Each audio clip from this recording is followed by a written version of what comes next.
Hey guys, Butts here, and I just finished up like a 2 divine challenge run with an extreme budget version of Manaforged Arrows. I tried to spend under 2 divines. So far, I think we spent about 1.6 at the current state of the league. And yeah, I'm going to do a quick showcase after this, like a map and a boss, and I'll kind of just discuss the build. And I mostly wanted to make this because, well, one, I wanted to see if my league start version of this would have been decent, and two, I know a lot of people really struggle with Manaforged Arrows at league start. So I kind of just want to see like in an alternate reality, much like the sentences, like if this would actually pan out for me. It's kind of hard to say because like things like mine in the counts are like 20C now, and early league I'm sure it was quite expensive. Yeah, I'm sure even things like careful planning, which are like only like 10C or so now, were quite expensive. I'm sure at start. Although those are really common duels, so you know that one I'm a little less sure on. Quick side note while I'm doing this map. Uh, Most of our damage on this build is coming from this spell damage to attacks node. Your mind is destroyed. Early on in the stream today when I was testing this, I was really high in the build, and then by the end of it, I was like completely abandoned the build. Like, oh, this build sucks. I guess I was just wrong. I think Storm Rain of the Con doesn't deal damage or something. Long story short, I accidentally unspec'd this and took the rage node. I meant to undo the fork node and take the rage node when we were bossing, but yeah, I completely dumpstered her damage, so I'm back here again, and it actually feels smooth again, unsurprisingly, right? The rage node would be more damage than the fork, but realities of clearing, I think I just like the way the fork feels better. Quick high level on the build, we're using a Ballista Totem to enable all of our skills. Like we have a Manaforged Ice Shot, Lightning Arrow for clear, and then we have a Manaforged Storm Rain of the Conduit for single target. Now the reason we're using a Ballista Totem for this is because Ballista Totems have an incredibly high fast placement time. I think it's 0.3 seconds by default. So what that means is you don't actually need to get expensive gear to get a good attack speed. You just need to put in a Ballista Totem support. So, and I use the highest, most expensive skill, which is either Burning Arrow at level 21 or Puncture. Because as you see, my Ice Shot costs 90 mana, and our Burning Arrow costs 135. So if I place 2 totems, which I do in about 0.4 seconds, it is going to trigger my Ice Shot and my Lightning Arrow. My Lightning Conduit is a little bit more expensive, and it takes 3 totem placements, which we do in about 0.6 seconds.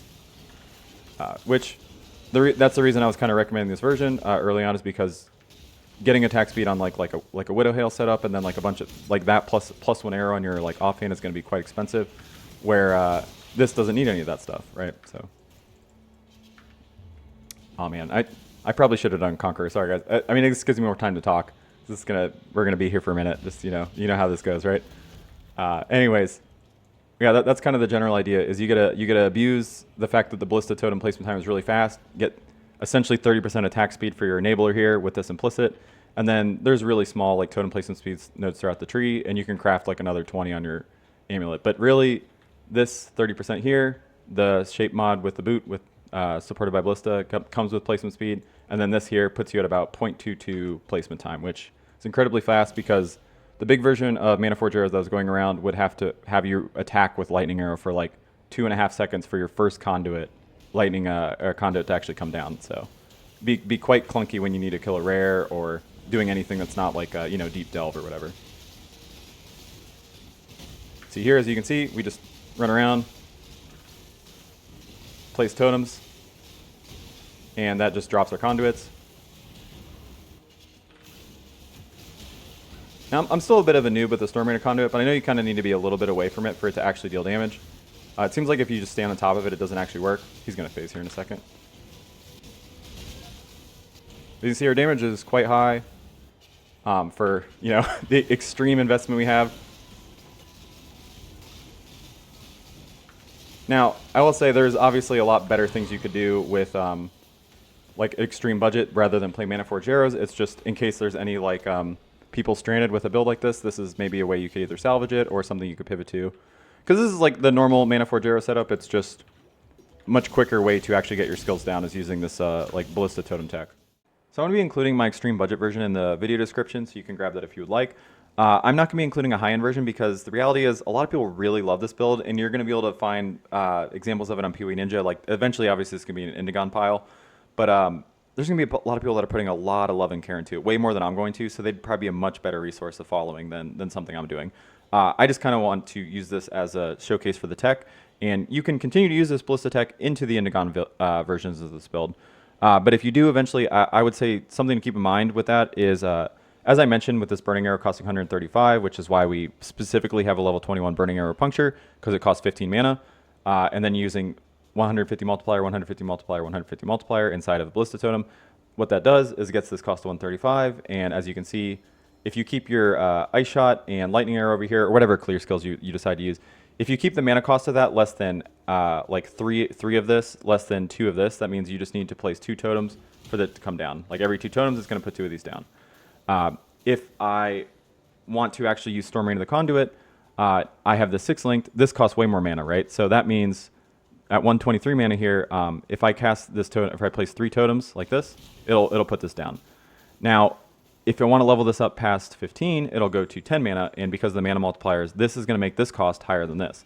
Now, I know what you're saying, like, well, that doesn't really matter because it doesn't change the PoB number, but the reality is you guys and me, we actually have to play the build, right? So I personally wouldn't do that because that's just going to be clunky as fuck. You can certainly make it place 8 totems. Hell, you can make it cost like way more than that, and, place as many totems as you want. But the reality is I think it's just going to feel bad, so I wouldn't do that.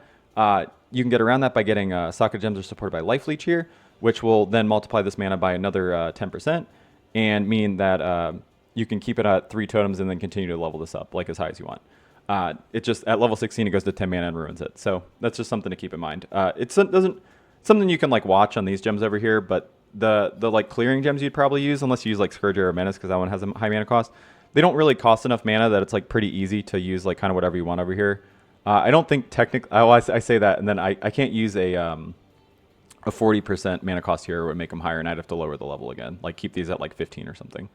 But yeah, you just need to monitor the mana cost if you don't want the build to feel like shit to play, because that's the whole point of this version. Is I just want it to be comfy. Like I just want to be able to like play like a normal bow build. Like I attack, and then like I fire arrows. I don't want to have to just sit there for like 2+ seconds to ramp to actually deal damage stuff.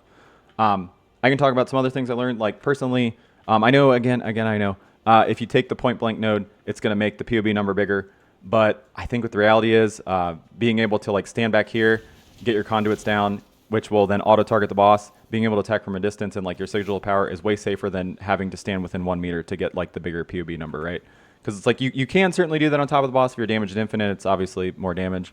Then it's like I don't know why you would need point blank at that point. Anyways, I think it's a little bit of padding, and it's going to hurt your clear speed a little bit unless you have Giga Dam already. So I'd probably avoid that, but you certainly can if you are bossing and you feel comfortable standing on top of the boss's head.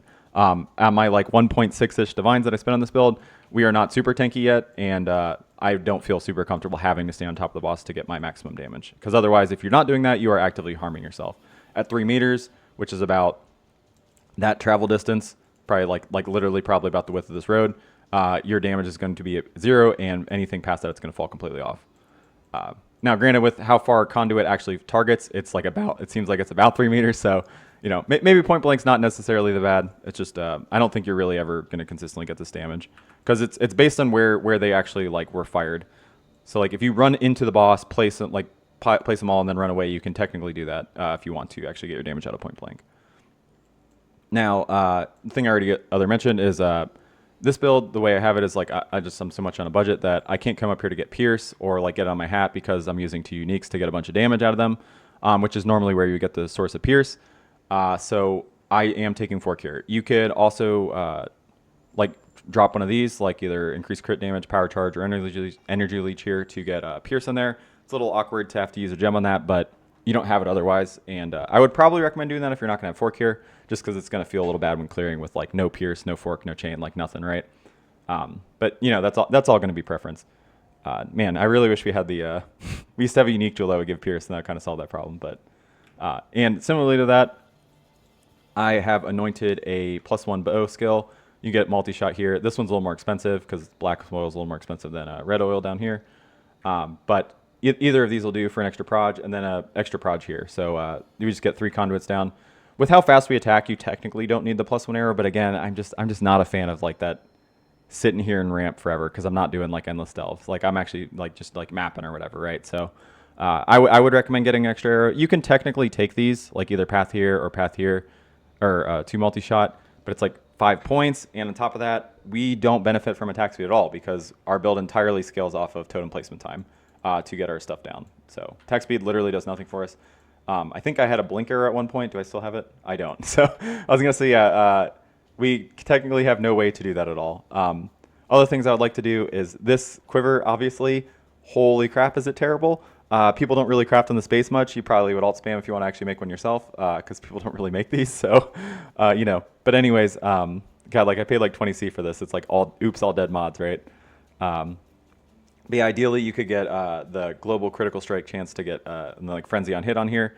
So you can drop this Manaforged frenzy setup, which will let you do like things like sniper's mark plus mark on hit. Make this a little bit cleaner, a little less button presses, right? Maybe you could get a blink arrow in or something else. I'm not really sure. You just get your sockets back, which on a build that's using 2/6 links, essentially its sockets are kind of king, right?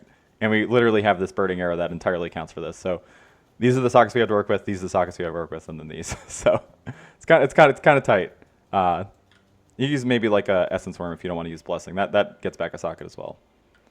Now, like I mentioned, like extra proj here, you can also get totem placement speed here, which is nice. Like it's an unveil mod, so that you don't have to do this, because with this taken, with this here, this on my boots, and this, we are at 0.22 placement time, but that is like I think actually the perfect placement time with our CDR on our Manaforged setup. Like I'm using a cooldown belt, which gets the Manaforged cooldown to I think here it's going to say it's like 0.4, but it's a little less than that. It's like so like 2.3 attacks per second is like what you'd want, like is what the cooldown's going to say in PoB, like 2.33 or something.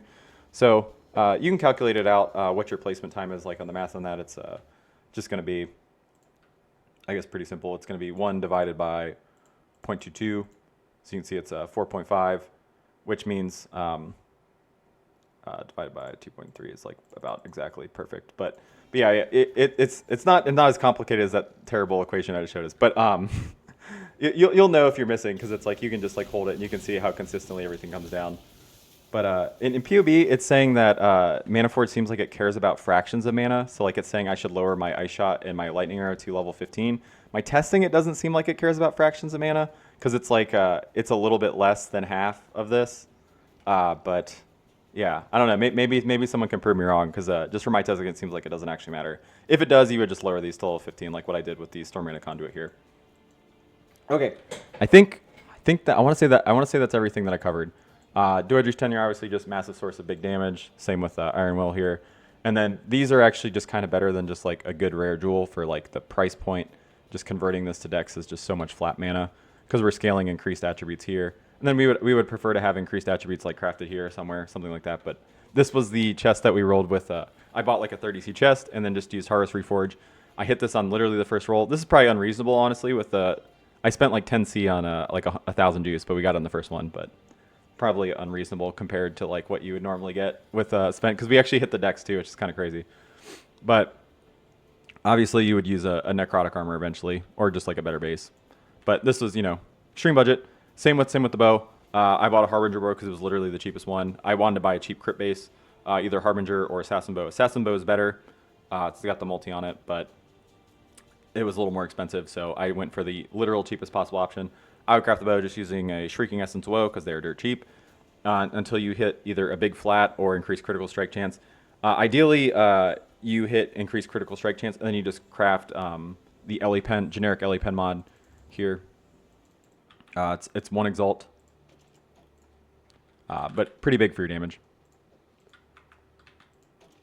I don't think that's, I think that's pretty much everything, because like the other stuff I would talk about is like, eventually if you get the life leech here, you can get a little bit, you can get your placement time to 0.2.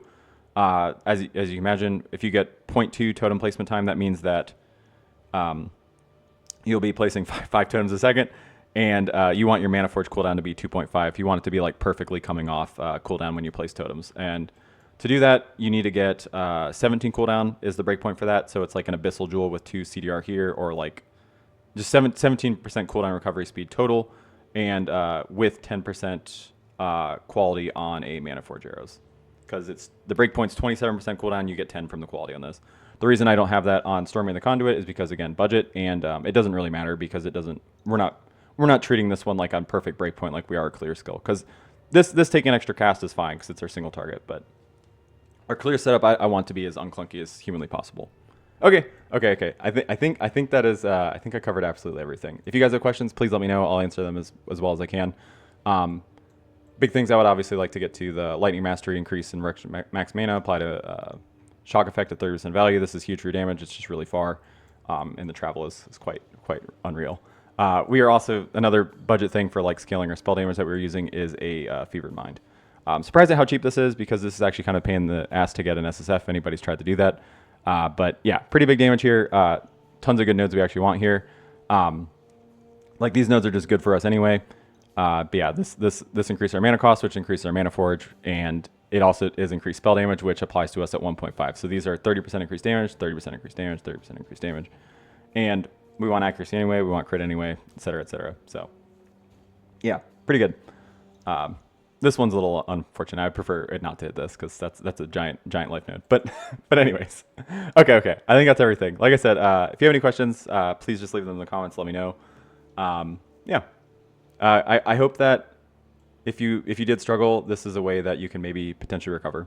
All right, poops in, butts out.